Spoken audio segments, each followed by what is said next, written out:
The Saab 105. Sweden's answer to training on the hottest new platform, the jet trainer. And the mount to Sweden's, latest display team, Team 60, the sequel to the Acro Deltas.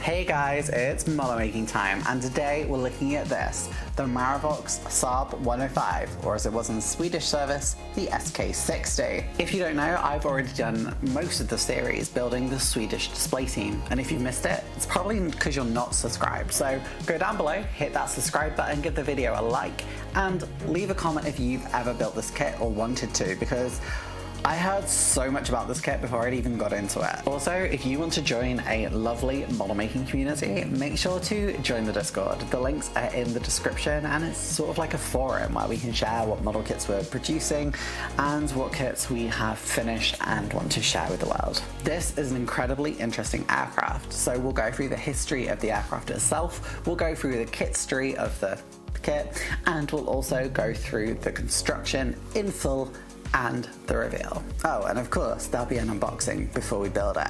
First of all then, I guess we need to get into the history. Sweden is something of an unusual gem in aviation. Due to its neutral status during World War II, it developed its own lineage of aircraft, and the Saab 105 was the kind of product of this independent aviation industry. Rather than building to the specification of the Flygvapnets, the Swedish Air Force, Saab actually started this as a private venture.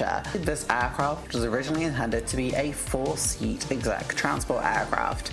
And if that sounds familiar, well, it's because it's similar to an aircraft we looked at before, the CT-114 Tutor of Canada, one that ended up in Royal Canadian Air Force service. Both aircraft had their unusual high tail design to sort of the T-shape rather than a traditional tail design at the time, and their parallels do not stop there, both having relatively limited export success and remaining in service for a substantial period of time.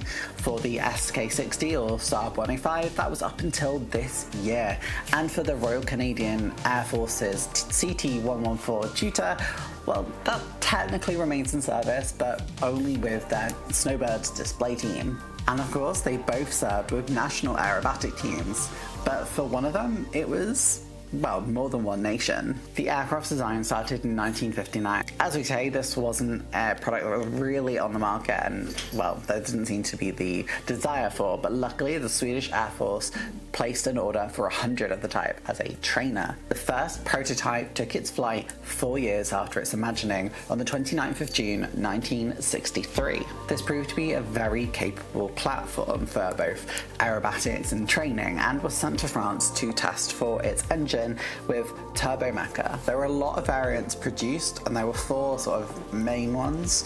We'll go into a bit of an explanation of that later. First of all, there was the Saab SK60, the standard trainer and liaison aircraft.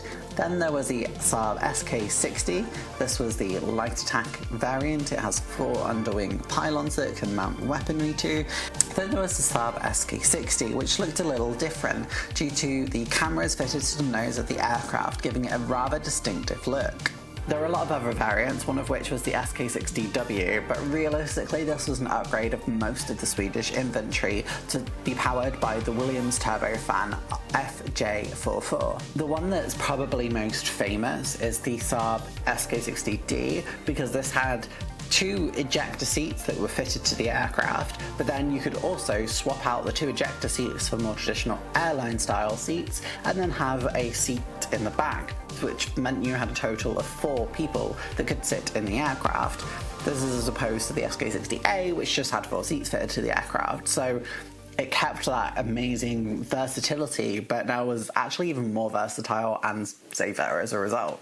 The ejection seats themselves seem to be a bit of a mystery and pretty much custom just to the SK60, because if you look online, and we'll talk about it more in construction, but if you have to buy seats for this, it's really hard to do in a 1/72 scale.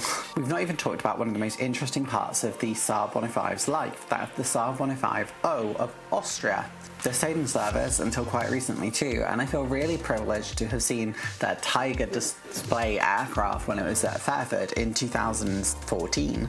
Sadly, Austria was the only successful operator of the type, but if you remember earlier, I said there was another display team operator of the SK60, and that was Austria. They used the Saab 105O with their Karos As and the Silver Burst display teams. I've not built them yet, and I mean there's so many different types of this that I want to build, including both the display teams and the Tiger variant, so hopefully at some point I will do them. There was also hopes of exporting to Switzerland with the Saab 105H and with Finland with the Saab 105S, but neither of these came to fruition.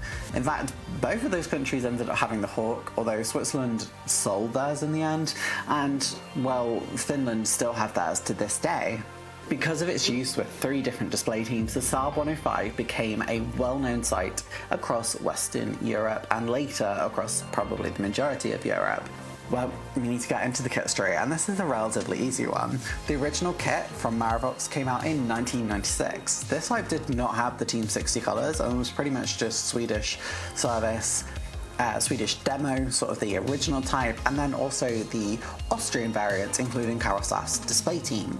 There was a re-release of this in 2002 that featured Team 60. There's also boxings that have the photo etching, and I believe that's just in the 2002 re-release, but the boxes are identical, including on the back. All of the new bits, decals, and the instructions are additional supplements to the kit. So when you're buying it, make sure you look at which one you're getting, because you don't want to have to paint the Flygvapnets on the top of the wing, because that is literally the main decal that you need. I did reach out to Marivox to see if they're still actually active, because they seem to have a stock of things like the J22 and B17 quite regularly at a lot of outlets, and yet things like the Saab 105, I haven't seen that for a good few years be in stock. And again, it seems to be random surges. Whether this is stock suddenly being found by a supplier rather than the actual manufacturer, I don't know. I tried both on my Chromebook and on my actual PC, but unfortunately the website just comes up with an error. So if someone has more information on that, please let me know, because I would love to know, and it's such a shame that this is gone, because the only other alternative is the Pegasus Saab 105. The Pegasus kit is just not good, and I haven't actually built one yet, but I should probably do so I can back up that claim, but everything I've seen about the Pegasus Saab 105 online says it's just bad.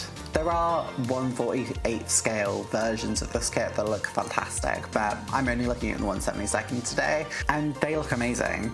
In fact, that's how I sort of found what the ejector seats properly look like, because there didn't seem to be much reference material online. Well, that's it for the kit story. Told you there wasn't a lot to go through. Let's go and have a look inside the box. The Saab 105 Marivox kit. This kit comes in only a couple of parts. One sprue for clear and transparencies, the other is photo etch, and then 2 white sprues for the aircraft itself. Now, I didn't use the photo etch because, I mean, I hate photo etch, but you can see it's there anyway. I don't really know enough about it to properly speak on it. Now, the detail on this kit is fine. It's not going to be like anything spectacular, but it's definitely not a bad kit. She looks alright. The fuselage is interestingly shaped. Why some of the parts weren't molded directly on, I feel like was to bump the part count. There's also some bits that I understand because it's about the differences between the O, A, D, C, B variants, but to be honest, like, some of this kit felt a bit, I don't know, extra for no reason, and it meant the fuselage is a lot more fragile than others, which isn't normally an issue, but the detail is pretty much okay. None of the parts are spectacular. This is not on par with like a modern Airfix kit, but this kit is also from the late 90s. The new inserts though look fabulous. I really enjoy these. I love how lovely these look. I wish I had kept mine and not used mine as a paint tester, because I actually would have liked to put that on my wall. The instructions are not the clearest, but they're fine. They'll do, to be honest. Like, I follow them fine. The transparencies are actually okay. They are slightly foggy, I'd argue, like not super clear plastic, probably like a 5 out of 10. Like, they're usable, but they're not the best. Well, that's it. We've had a look inside the box. We need to get into the construction. This one it's a mess, kind of.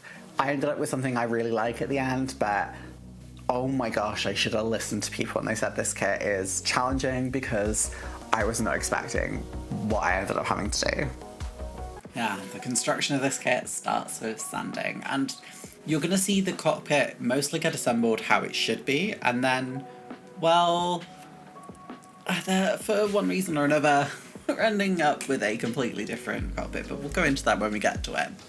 So yeah, the parts are not the best quality, and you will find with a lot of this aircraft that fit is interesting. You do have to do a lot of sanding to make sure that things fit exactly as they should do, and also some bits you might have to use a lot of filler on because they just don't fit as they should either. So it's definitely like not a kit that I would say is great for a beginner for that reason. But I mean, like, if you're building this, you're probably not building it because you're like just new to modelling. I guess maybe in Sweden that was the case, but at least internationally you probably, you know, quite into aviation to even know this plane exists. Here we have Ray. Again, this was a very long time ago that I started building this originally, which is part of the problem. So she's a lot smaller than she is now, and that's actually what went wrong with the cockpit itself. So I started building this kit actually when I broke my rib. So this was about sort of, I think, towards the end of April, start of May, when I was just getting a bit better, when I could sit for a little bit of time. Hence the old background on this too. However, when I put the parts away, unfortunately, I didn't store them correctly. In fact, when I found the parts of this kit, I thought it was a completely different kit that I'd ruined, but that was not the case. Actually, it was just the Saab cockpit, but with one of the seats missing, one of the seats broken, and neither of the back seats. So I had to make a decision. Do I go and find another one of these kits and start it again, or do I look to buy some extra parts? Now, these kits vary in price quite wildly. Sometimes you'll get them for £20, sometimes they will go up to like £50. It's really just a case of where the market is at that point in time. I decided that I was just going to buy some replacement parts. I ended up getting some, I think they were Maestro models, these vegan resin seats, and I basically just chopped them until they fit, because my understanding is they look very similar as seats. These ones are just a bit taller and a bit wider, so I had to thin them down and shorten them. In the end, do they look the best? No, probably not. They probably do look better than what was in there, but I also didn't do the best with the Gorilla Glue sticking them down, but you'll see that right at the end, I suppose. It then came to assembling the fuselage. Now, I did have to glue my fuselage back together on one of them because one of the halves actually snapped entirely in half, but luckily it didn't seem to cause much detriment, and I glued the main fuselage parts together. You then had to make sure you got the sort of cockpit pod, I guess, together. I would say bathtub, but it's essentially 2 to 4 seats. I sort of wedged that in place, and over the course of this entire construction, you will see me having to get some tweezers or even use like the sprue cutters just to sort of pull it a little bit forward.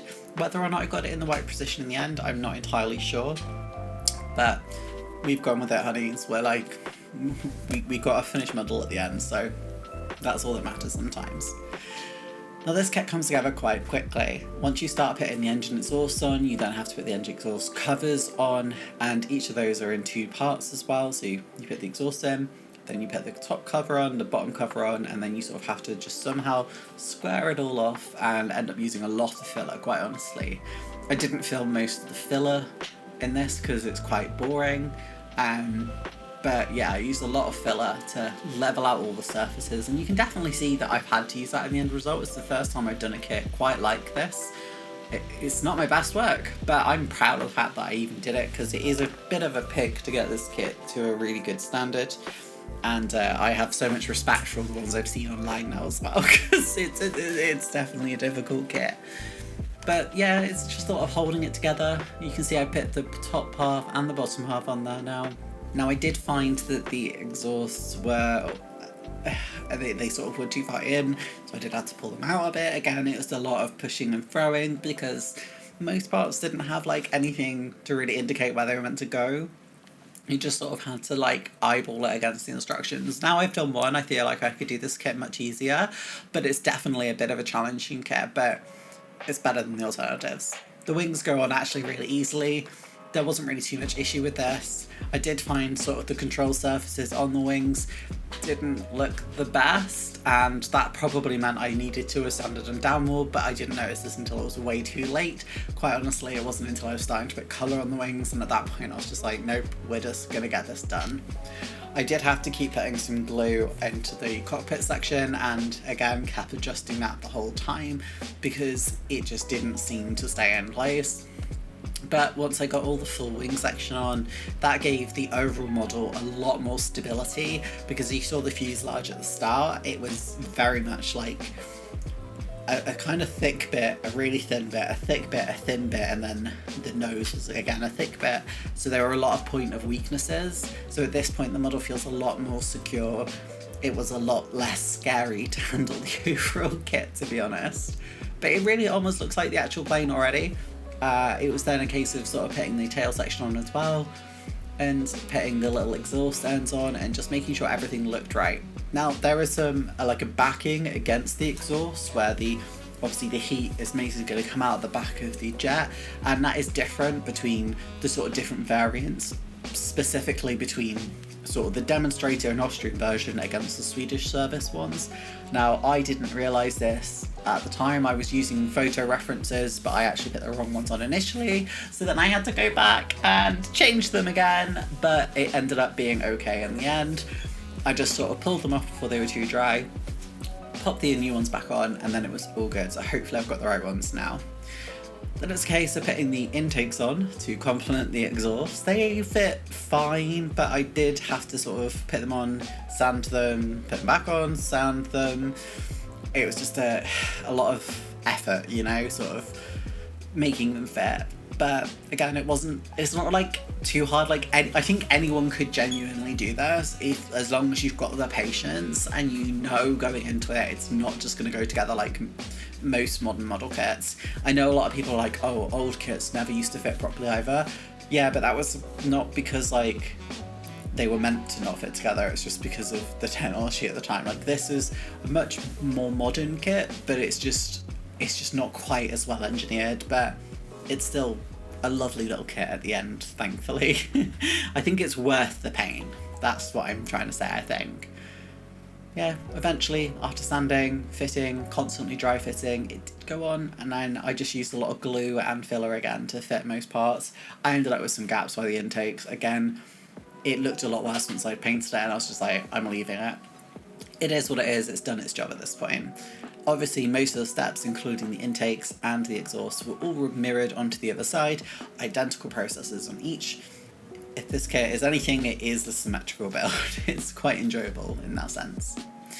Now, in terms of the landing gear, it's actually good for once. Not that landing gear is always bad, just that on a lot of kits, landing gear is the main point of failure, and I'm glad that on this kit it was easy, but I skipped a lot of the filming because it's, again, not very interesting, but just know it goes on well. The primer. I'm using Life Colours primer. I've not used this really that much, and I've got grey and white, and I just bought the set because I was like, it makes sense to have.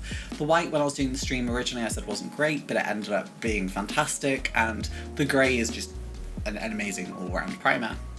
In terms of the equipment I'm using, for full transparency, although this is not a sponsored video by either party, I want to let you know that I am using 2 airbrushes and a compressor that were gifted to me by various companies. So I am using my Gallery Mobius airbrush, which I think is my favourite airbrush at the moment, and then I'm also using a Fender airbrush later on and a Fender or Airgoo compressor. These were all given to me. I really appreciate both companies giving these to me, and they all work amazingly. I don't really have any like bias, and that's why I'm just being like, yeah, I'm using both of these. They all have different purposes. The Mobius I find just a really good all-rounder, but it is a more expensive airbrush. And you can see like how effortlessly this is hitting on the primer. Now, I did mess up in terms of the mixture of my paint during the course of this airbrushing. Again, airbrushing is still relatively new to me. That's why you can see that happened. I did get some blockages because I don't think I'd thinned the primer sufficiently, and that's absolutely fine because that is what learning is all about. You'll see at the end of this construction process, this matte almost changes colour underneath the model because I messed up so many times, but I cleaned all my airbrushes and they all work absolutely fine again, so we will be seeing these in the future. But yeah, I just thought I'd be really honest and let you guys know what I'm using and why there are so many errors. It's all user error. All of the equipment is absolutely fine, and I would recommend any of the equipment that I'm using in this video. The blue is also life colour. This is the same blue I used on my Draken for the Acro Deltas, which is matte light blue. This is 2304. Pretty much all of the paints I now use are exclusively life colour. I don't think life colour even know I exist, but I literally have like a wall full of life colour paints. I adore them. They just work well for me. Different paints work for different people, and I just really enjoy using these. I just thought this blue looks absolutely fabulous, and when the yellow goes on top of it later, it's just divine. So the mixture of this is pretty much just, I put in mostly just the paint as it is. I will put in 2 to 3 drops of a retarder, an acrylic retarder, to slow down the drying process, and then I put in about 4 to 6 drops of the actual life colour thinner itself, and I do use the life colour cleaner as well as hot water to clean my airbrushes. In terms of the mixture itself, you always get told milk consistency. I never really understand what milk consistency looks like, so I just learnt through trial and error really. I didn't have many issues normally, but I definitely didn't get my airbrushes cleaned properly throughout this process, and that's why I ended up having various issues. That's all, again, user error. But the blue went on absolutely fantastically. Now, I'm not one who normally does a lot of masking. I avoid it at all costs. I find it really boring. But in this case, it was definitely needed. And I think it's converted me to doing it a lot more now, and probably using things like white tack in the future to mask as well, because I was really shocked by how wonderful the end result looked.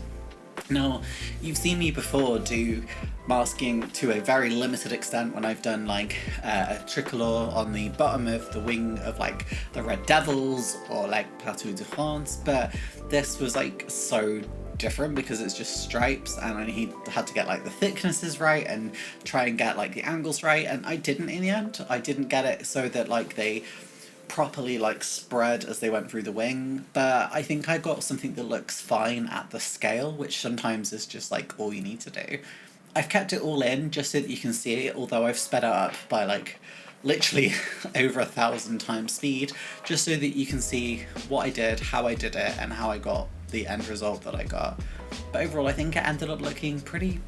I did have a slightly different approach to doing the wings compared to the other areas, and that was sort of just like cover everything with masking tape so that I wasn't going to get it on everything else, and then I was going to go over with primer, white primer, to make sure that I got like a really nice like start to the yellow, because yellow is notoriously hard to do.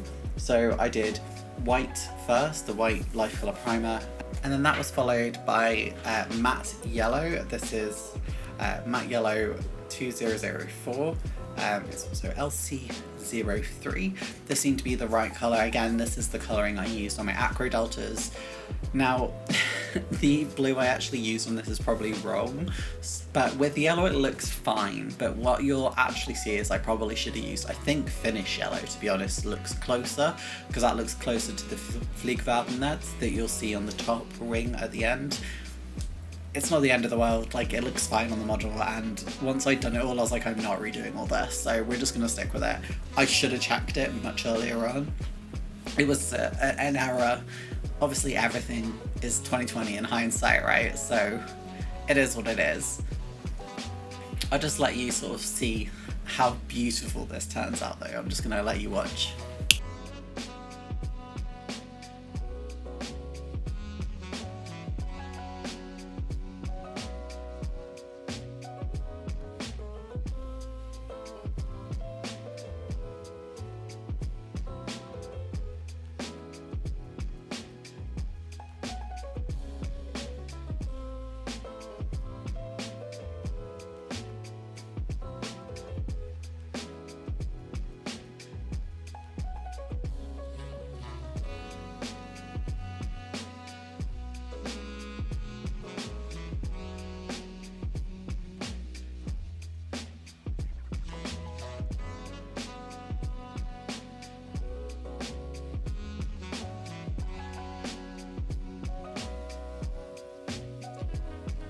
Some touch-up was required, not loads, but I just went in with a brush and just took my time to try and get some really nice lines on it, because after all the effort I've made, I wanted to make sure it just looked as good as possible.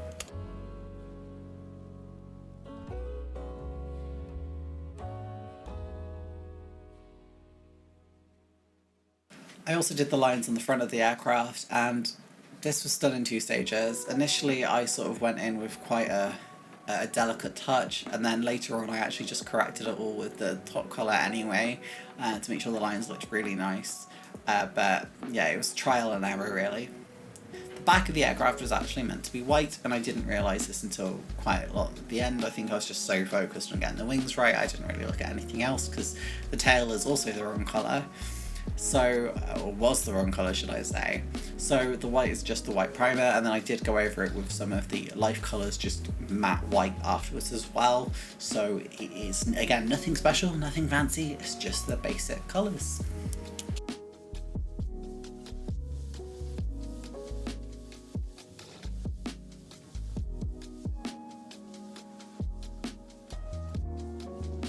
Now, so that you know as well, it's probably already been flashed up in this video, but the grey on the top is Italian Air Force Dark Sea Grey. That was the closest that I could find in life colours range. And once I'd sort of gone through and corrected everything by doing another layer on top of what I already had, I just sort of corrected the yellow lines afterwards, and these yellow lines are actually much higher up than they should have been, and there's meant to be much more of a really obvious curve going up to an air intake, but I just don't have that on mine, and that's okay. You know, I made a mistake and that's okay. I will say as well that on the decals, they did have all the yellow lines. As you can see here, I've painted in some yellow lines as well, which go along the back edge of the wing and a bit at the front. They were all included in the decals, and I did not realise until right at the end, so this is another shout out to look at your instructions before you go ahead. Now, the decals are really old, and they did fall apart throughout this entire process. I'm not going to speak through the whole time of me putting Flygvapnets on the top of the wing, but this was an absolute challenge, and it goes at sort of a slight curve, but when I looked at the pictures I sort of saw the letters almost look like they were in blocks of what angle they were at, and I tried to reflect that. The nice thing is the E that goes at the right at the end of the aircraft is actually like already split in two, so you don't have to split it in two over the sort of ridges that are on the wing, and that honestly was just a revelation. It was so nice that it does that, because I know on some decals they don't do that and you have to cut it yourself. It just made it so much easier. All of the decals are also done with microsalt and microset. Again, nothing spectacular, but they went on okay. There are going to be some bits with missing parts or missing like little particles of colour. It's fine. I got the majority of it all on. I tried to repair anything that I could. I just didn't want to go over and paint it all, because there was a risk that I just screw it all up.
Once all the lettering was done, it was just time to put on the Swedish insignia. There was also a decal on the tail, which is like the crest, I guess. There is also a bit on the tail that is missing that you may have noticed throughout this whole construction that I did put on right at the end. When we put the canopy on, I just used glue and glaze to put it in place. Again, it's a transparent glue, and I also used some of it to fill the gaps where the cockpit went on because it didn't quite fit as well as it should have, and that's okay. We just filled it and then painted over it. Does it look the best? Probably not. Does it look the worst? Also probably not. But yeah, you can see the differences in the two yellows, but I don't think it's too bad. Well, we did it. We built the Saab 105, or SK60. So this was obviously quite a challenging construction, and there's a couple of bits that I actually did afterwards that you won't have seen. We'll talk about that afterwards. But for now, I think, well, we just need to go and have a look at the aircraft popping off.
So this was a really interesting plane to build, to be perfectly honest. And obviously I know you will have seen like the orange on the tail section that wasn't in the actual construction, and I filled in some of the canopy.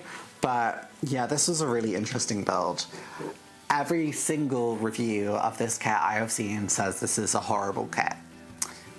Would I say it's a good kit? No. Would I say it's a horrible kit? Probably not. It's not what I would say is beginner friendly, but it's also like, it is buildable, and if you really wanted to, you don't really need to do a lot to it. Mine is not the smoothest or the best example of this type, and I definitely got the blue wrong as a colour, along with the fact that my lines here are completely off. Like, that yellow line should be much lower along with the blue. However, I'm okay with that, because this is just my model for me to sit on my shelf and be like, hey, I built all of the Swedish display teams. And most importantly, I got the top bit right. Flygvapnet is on, it looks great, and even though all the decals disintegrated as I put them onto the model, it looks fantastic. The badness of this model kind of comes from its age. This aircraft, this kit as I built it, was 22 years old. Those decals have been sat in a box, not wrapped in cellophane either, so they've had air get into them for 22 years. It's not surprising that they broke apart. Could I have treated the decals first? Could I have varnished decals first? Yeah, absolutely I could have, but I didn't. In this instance, I just tried to go for them. There are some cracks in it, some of the paint looks not as great as it should have done. That's why some of the decals come off so easily. And I kind of forgot to varnish mine before I did this video, and so this little bit here has just moved and come away, so I'm gonna have to fix that. But to be honest, a lot of this is an example of why this kit struggles. All of the cracking on the Flygvapnet is just because the decals are so old, and it doesn't look its best, and I definitely could have painted it and fixed it, but I didn't want to colour match a yellow to that. It's probably the finish yellow that I have, but I just don't want to risk messing up the model. I think it looks fine. It looks fine enough for me to sit on the shelf. Is this 100% accurate and I've taught you how to make the perfect Team 60 SK60? No, I haven't. I've taught you how to make something that looks vaguely similar to that. But was this kit that bad? Also, kinda no. I've built so many different aircraft in my time, including things like the air trainer, the New Zealand's own indigenous trainer, and that was much harder than this. That was much more of what I would say is a limited run kit in comparison. So whether I would say you should buy or fly this kit, I would probably say buy. If you're looking to build this type, this is the only way for you to build it in 1/72 scale. It's a brilliant kit. It takes a lot more work, yes, you're gonna have to use a lot of filler, yes. It should not be your first kit, but you will enjoy it, I promise you. That's it for today. Thank you so much for joining me. If you've liked what you've seen today, make sure to hit that subscribe button below. And if you want to join a lovely model making community, make sure to join the Discord, which is linked in the description. Thank you so much for joining me, and I'll see you later. Bye! Thank you to my channel members. All of you mean the world to me. A big shout out goes to my advanced kit level subscribers, including Bob and Genevieve Albridge, David Barber, Taggers365, Jeff's Dioramas, Iron Duke, and my two longest subscribers, Crazy Locha and Explosive Water. Thank you so much. I couldn't do this without you, and all your support means the world to me. If you like what you've seen here today, make sure to subscribe to the channel to stay up to date on latest videos, which I try to do every week or a couple of times a month. And there's a new video here recommended just for you, bestie.